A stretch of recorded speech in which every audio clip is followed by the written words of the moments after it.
Hi, welcome to World History by a Jew. This is our first question and answer session. Why am I doing this? Well, as my subscriber base increased from about 100 people to over 1,000 in only a couple weeks, I was flooded with emails and also comments on the videos, and a lot of them are repetitive, and that's okay. That's great, in fact. But it just occurred to me, instead of answering each person individually, maybe I should try taking the most popular questions and doing a short video with the answers about perhaps, given that you are on YouTube, you enjoy a video format, perhaps you'd also enjoy if I answered some of the more common questions this way. But let's start with an administrative one, just get us warmed up here. So I've gotten this question a number of times. What's the proper order for watching the videos? So if you look at each of the video titles, I have them numbered. So you may need to mouse over the list of videos if you're on a PC, or you may need to open it before you, as you see. But if you look towards the end of the names of videos, the majority of them have a Z number to them. So Z01, Z02, Z03. Like the most popular one I have on there is the Exodus lecture, that's Z06. If you want to watch them in the proper order, then just watch them with those consecutive Z numbers. Now, couple caveats. Number one, I never imagined I was really doing this when I did the first couple lectures. I just recorded the first couple times I spoke on Zoom for some friends of mine. Ended up deciding, well, I think people like them if they like the rest of the video, so I posted them. So let me warn you, Z1 and Z2 are not up to the standards. I started using my current format with Z3. But still, if you like the rest of the videos, if you're used to the way I speak, I think you'll still like Z1 and Z2. Now, also, I've done a couple extra videos. So I did two math videos, one on mathematics or Mesopotamia, and the other mathematics in Egypt. Those are not part of the continuity, so they're not numbered. But I think if you're watching the rest of them, you also enjoy them. I have a couple of older videos I will probably be mixing into over the next couple months, and they won't be part of the continuity either. So I will eventually have to change this, because I'll probably again, none of this was planned where I would end up having this YouTube channel and subscribers from all over the place. This would be just like a local Atlanta thing with mainly people in my own neighborhood. So I'm gonna have to change this numbering scheme for the future, but at least for all the ancient Egypt into ancient Canaan, I'll keep the Z numbering, and then I may have to change to something else in the future. Okay, so let's get into the real content questions. I think those of you who do choose to watch it are really wanting to know how I answer the content questions. So here's a good one. If Joseph was so great, how can a future Egyptian king not know him? Right, this is very famous. We're told in the beginning of the book of Exodus that this next king rolled along, came out, and he didn't know Joseph. So what can we learn about this by this line? Now, number one is you have to define know, and I feel like Bill Clinton saying you have to define is, but do you mean know as in did this Egyptian king, this Egyptian pharaoh personally know Joseph? Is that what it's saying, is that what Exodus is telling us, he didn't know? Or is it that he doesn't even know the guy at all, like never heard of the guy in his life? And so this is actually not clearly defined. So depending on how you look at that line, it could have an influence on how you would look at the Pharaoh of the Exodus story, right? So that there's also the rabbinical argument that no just means basic. This is not necessarily the majority, but there are rabbis who just define this not know as basically this Pharaoh forgot about what Joseph did to him. I think I would agree with those that would say it's really as simple, and I said this in the Exodus lecture too, but it's really as simple as the scripture tells us that this king didn't know Joseph, and I am okay with taking it literally, like he just did, that he may have known who he was, but he just didn't know the guy. It does help the argument to say that it's whether it's a different king versus a different dynasty. It certainly gives you an idea that it would be a smoother changeover if that new king means a whole different dynasty, as opposed to that new king just being the next king down the line. Now, I did want to leave you with an example, though, and that's King Tut.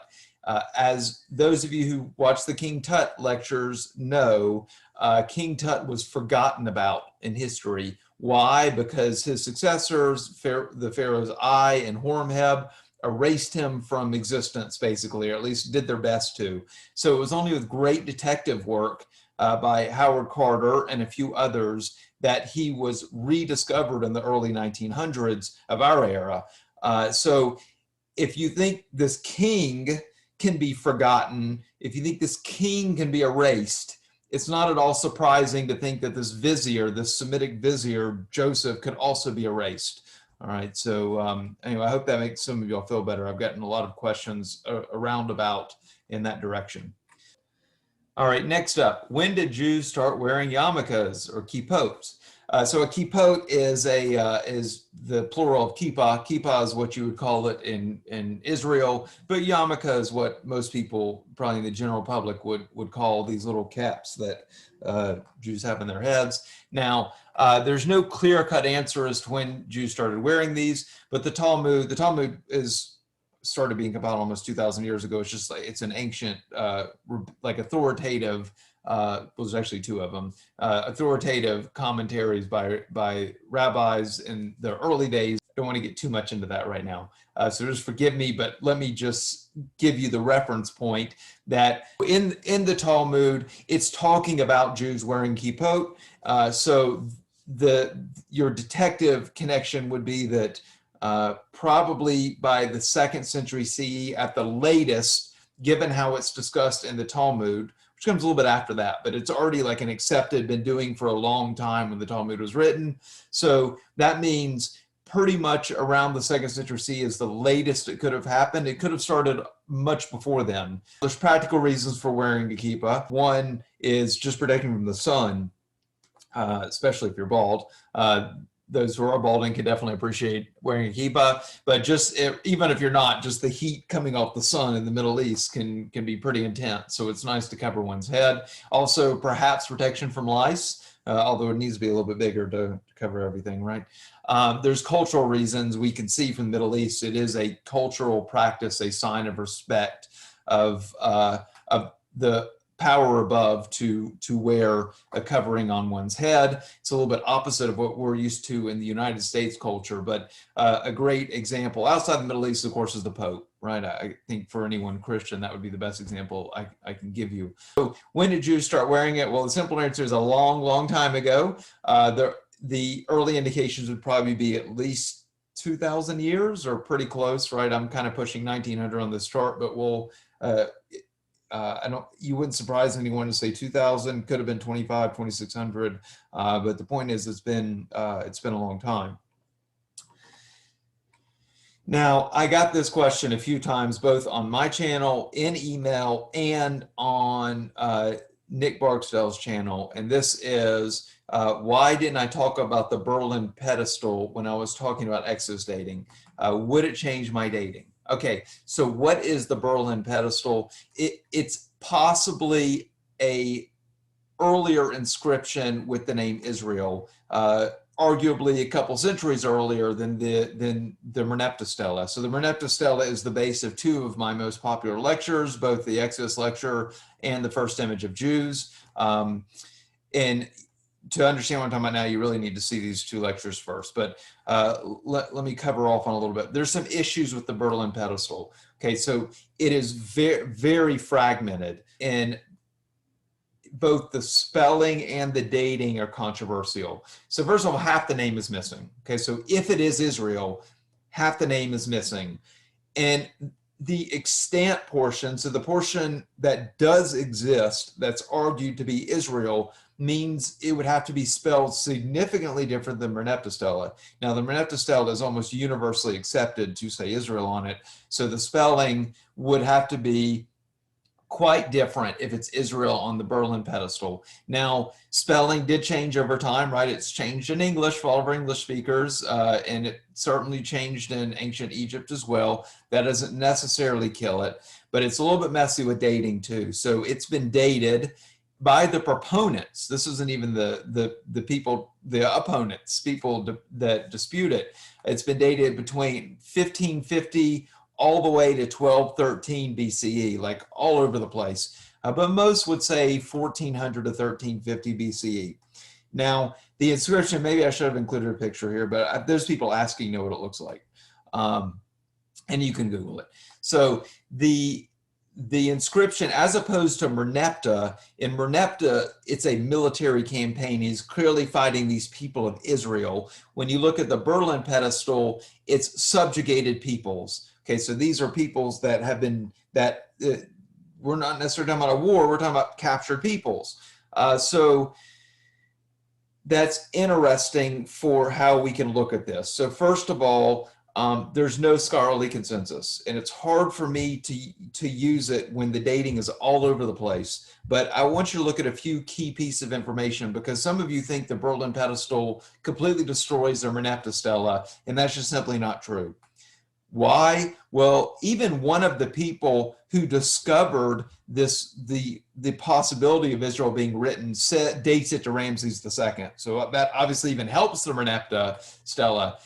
You're dealing with captured people, right? This is not a military campaign in the land of Canaan like Merneptah. These are captured people in the land of Egypt.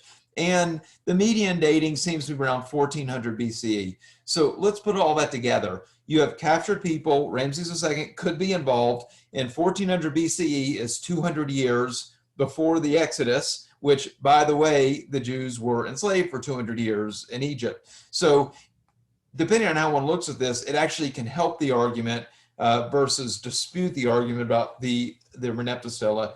However, I chose not to use it just because it's very complicated, as you can already tell. Just no consensus, even amongst the people who believe it's the real deal, and then half the experts say it's not Israel altogether. So it's kind of hard for me to use, but because it doesn't really break my argument, I just decided it was better. It was too complicated to bring into this equation. I think now you'll understand why. Okay. This next one may very well be the most common comment I get, and that is, well, I don't know whether these people are watching the Exodus videos and then commenting, but all three of these lectures, I give an abundance of information as to why Exodus basically had to take place in the 1200s.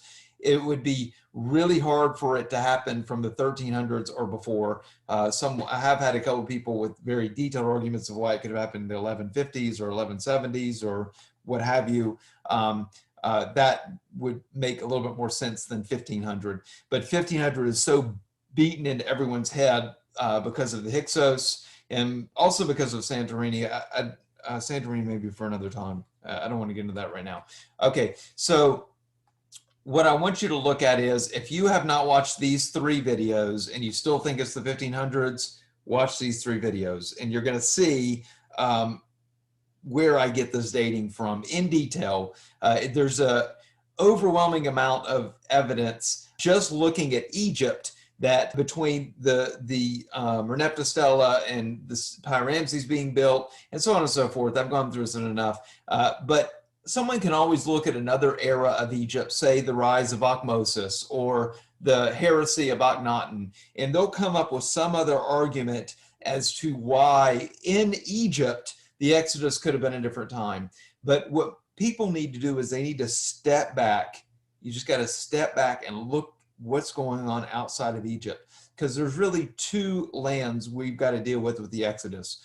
One is Egypt and the other is the land of Canaan. Now, the land of Canaan, from the time of Thutmose III, so the mid 1400s, up through Ramses II, so towards the end of the 1200s, Canaan was absolutely dominated by Egypt. There could not have been a foreign power taking over the land of Canaan. There could not have any way been an Israeli conquest in the land of Canaan from 1450 to 1200 BCE. It just could not have happened. Egypt not only dominated the land of Canaan, their records are impeccable. And they're not only, and by the way, if you don't buy the Egyptian records, which are considered pretty reliable, other than their defeats. I got some grief on that too. But even if you want to ignore the Egyptian records, look at the Bible, look at the Jewish records. There's no records of Joshua or in the Judges of the Jews fighting the Egyptians. The Jews didn't fight the Egyptians because the Egyptians weren't in Canaan. The only way the Egyptians weren't in Canaan is if it happened after the reign of Ramses II. Okay, that the conquest had to happen after the reign of Ramses II. So you got to look at both sides of the equation. Now, also, let's talk about the Israelite culture and the other biblical peoples. Now, points 3 and 4, I actually cover in a relatively short video. So that's Z10, Bronze Age collapse in the Bible. The Israelites had a distinctive culture, but that culture is not found in archaeology before, or in the land of Canaan before around 1200 BCE. So if you think these people started coming in 1500, then why is there no archaeological record of them before 1200? What were they doing for 300 years? And then finally, we have to look at the other biblical peoples. This would be like Moab and Edom, and when they came in. The Jews could not have been fighting the Edomites 300 years before the Edomites moved into the land of Canaan.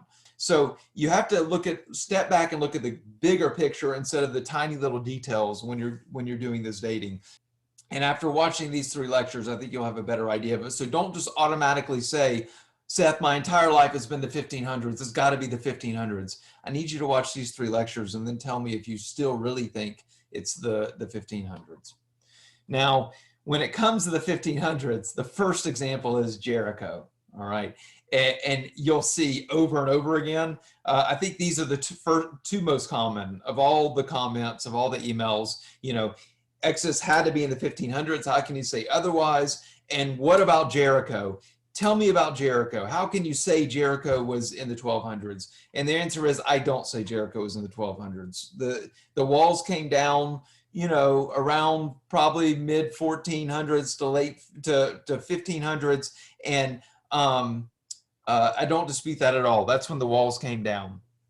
My problem isn't necessarily with Jericho, it's with the book of Joshua. So if you compare the book of Joshua and the book of Judges, there is a significant amount of variation between the two. And Joshua was like this one sudden conquest, and even Joshua has its own contradictions. I probably really should do a lecture on that sometime. It's pretty fun. But I kind of use Judges more as my authority when the two conflict. Judges just makes more logical sense if you read it. Now, so people are going to be bothered by this. So let me be a little bit more specific with the archaeology. Joshua lists 31 kings that he defeated, but only, and I really mean kings with their cities, but only 8 of these can be dated. Why only 8? Because there's only 8 cities that we're told Joshua either utterly destroyed or burned. And those are the 2 things we need for archaeologists to be able to find, either destroyed or burned. They're going to leave distinctive layers. So and this distinctive layer is how we get Jericho's destruction, and dated between 1550 and 1400 BCE. Okay. But Jericho is a very interesting story. So just to give you something to chew on, to think about after this, there's really 2 stories within Jericho. One is the walls coming down, right? And that's the most famous one. But don't forget the other story that spies are sent into the city, and they go to the brothel, right? And you put the little flag outside the building of the brothel. If the walls were going to come down, you don't need to send spies in ahead of time. I always wondered if it's really 2 stories mixed in. Maybe, they saw the walls were down and that added that to the story, but perhaps it started off really in Joshua's era of sending spies into the city to figure out the best way to take it over. I just would make the argument that what's the whole point of having the spies if all the walls are just gonna come down with due to Hashem's intervention. Now, also when I mentioned Hazor. Now, Hazor does not get the press in the Bible that Jericho does, but in reality, if you look at ancient Canaan at this period of time, Hazor was a much more important city by far. In fact, a couple centuries before, it really would have been the capital. As much as you had like one local city controlling the land of Canaan, Hazor would become the closest. I mean, they were kind of the capital of northern Canaan. So Hazor would be, for archaeologically speaking, Hazor is actually more important than Jericho, because Hazor was such a significant place. And when you look at the destruction of Hazor, its date really perfectly to around 1200 BCE. It really works with this Exodus story and then the conquest starting. However, I throw out both Jericho and I throw out Hazor, and that's going to bother some people. But let me just say, whether you use Jericho's dating in the 1500s or Hazor's dating in the 1200s, either time you're getting 1 out of 31 places. 1 out of 31. So I don't use 3% accuracy for my deductions, and I really don't think you should either. So the best way to handle this, in my mind, is really the two of them cancel each other out. Even if one of them was right, it's definitively right. It's still such a small percentage of what you would need to have a conclusion. I just pretty much throw the whole thing out. But I hope after speaking for these couple minutes, you'll understand how I handle Jericho and all this. Switch back to that was really heavy. So let's switch back to a little bit of admin here. What's happening next on the channel? So I've got a couple more episodes of Bronze Age collapse lectures. So we've got to answer some questions still. So we know multiple sea peoples were in Canaan. Why does the Bible only talk about the Philistines? And then another really common question I get, and I've built it into the lecture, which is why I'm not answering during the Q&A, is if the Philistines didn't come until the Bronze Age collapse, why are Philistines listed in the Genesis in Bereshit? So guess what? In the next lecture, I'm going to cover that for those of you who asked me those questions. The Philistines in the Bible are listed as being far north from the Pentapolis. You know, Pentapolis is like the southwestern corner of Canaan. Why are they so far north in Canaan? Why are they fighting the Israelites so far north? Well, I'm going to be covering that. That's an important piece of information that helps us meet some additional sea peoples. We have a couple more questions I want to answer. Those I should be able to cover in the next lecture or so. Then the next lecture after that, which will be my final Bronze Age collapse lecture, we're going to talk about Amalek.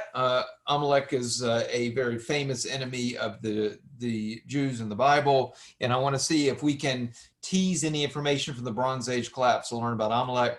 And then we'll end the Bronze Age collapse talking about Israelites who may have been sea peoples. And I've already got, I hinted this at another lecture, and I already got a bunch of people asking me about this, but you're gonna have to wait. I'm gonna cover it in the lecture. I think it'll be fun. Okay, so do you like these QA sessions? Would you like me to do some more? Just tell me if there's interest. I'm willing to do a few more of these. There's a bunch of questions I didn't get it to. A bunch of you asked me about Canaanite DNA. I had questions about the relationship between modern Ashkenazi Jews and the Khazars, and of course the Santorini volcano. That's probably the most popular one. I don't currently have plans to talk about, but if that's what y'all want in my next Q&A session, I'll add it. So my next lecture series, now that I've been given this communities tab in YouTube, which you need a certain number of subscribers to get. Once you get that, you then can do polls and interact with your audience a little bit more. So I do plan to start using this communities tab, and I'm going to poll you. So so changes are coming. What that means is I'm going to do a drastic change of the subject matter. I know all of you are used to seeing me do antiquity, but that's not the only thing I do. I've done series on American history. I've done modern European history. I've done ancient European history. I like to jump around a lot. So as long as I can make a Jewish connection, right? That's my shtick, so to speak. I've got to be able to make a Jewish connection to it. We are going to take a sharp right and head into something else in the near future, but I'm going to get input from you. So I'm going to try a few polls, see what people are interested in, and maybe we can work on it together to figure out what to do next. So I hope you enjoyed this little extra session that we did tonight. As always, if you'd like more information, feel free to email me. Although admittedly, I'm a little bit behind on my emails right now due to the volume. I take it as a compliment, but please forgive me for my speed in answering lately. And if you want to help out this channel, the best thing you can do is like this video and subscribe to the channel. Thank you and have a great evening.